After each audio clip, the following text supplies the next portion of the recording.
গণঅভ্যুত্থানে শেখ হাসিনার পতনের পর থমথমে পরিস্থিতি বিরাজ করছে গোপালগঞ্জে। সেনাবাহিনীর সদস্যদের ওপর আওয়ামী লীগের হামলা আরও উত্তপ্ত পরিস্থিতি।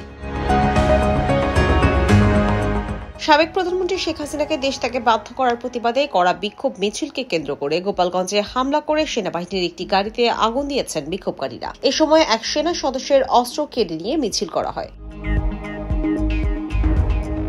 শনিবার বেলা 3:30টার দিকে সদর উপজেলার গোপীনাথপুর ইউনিয়নের গোপীনাথপুর বাস স্ট্যান্ডের পাশে এই ঘটনা ঘটে। এ ঘটনায় 5 সেনা সদস্য সহ 7 জন আহত হয়েছে বলে জানা গেছে। এ সময় ছবি তুলতে গেলে 2 সাংবাদিককে মারধর ও লাঞ্ছিত করা হয়। তারা হলেন চ্যানেল 24 এর গোপালগঞ্জ প্রতিনিধি বাদল সাহা ও মাছরাঙা টেলিভিশনের জেলা প্রতিনিধি সাবেত আহমেদ। শেখ হাসিনাকে দেশে ফিরিয়ে আনার দাবিতে ঢাকা-খুলনা মহাসড়কের গোপীনাথপুর বাস স্ট্যান্ড এলাকায় বেলা 3টার দিকে বিক্ষোভ মিছিলের আয়োজন করে আওয়ামী লীগ। কর্মসূচিতে সদর উপজেলার গোপীনাথপুর ও জালালাবাদ ইউনিয়ন এবং কাশিয়ানী উপজেলার নিজামকান্দি ইউনিয়নের আওয়ামী লীগ ও সহযোগী সংগঠনের নেতাকর্মীরা অংশ নেন।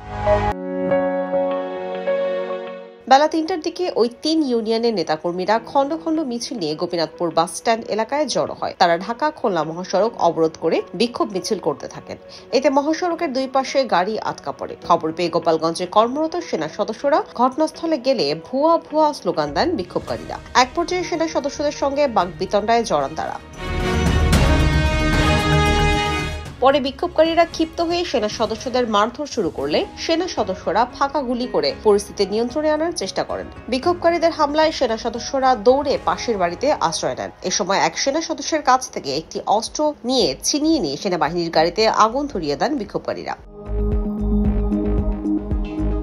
ঘটনার পর ছিনিয়ে নেওয়া অস্ত্র নিয়ে বিক্ষোভকারীরা মিছিল করেন। পরে অস্ত্রটি গোপীনাথপুর পুলিশ তদন্ত কেন্দ্রে জমা দেন বিক্ষোভকারীরা। কিন্তু তারা অস্ত্রটি নিতে অস্বীকৃতি জানালে গোপীনাথপুর ইউপির সাবেক চেয়ারম্যান লাচ্চু শরীফের কাছে জমা দেওয়া হয়। জানতে চাইলে গোপালগঞ্জে কর্মরত সেনাবাহিনীর মেজর আতিকুর রহমান রোসাদ মুঠোফোনে বলেন, এ ব্যাপারে পরে বিস্তারিত জানিয়ে দেওয়া হবে। IBTV USA news desk.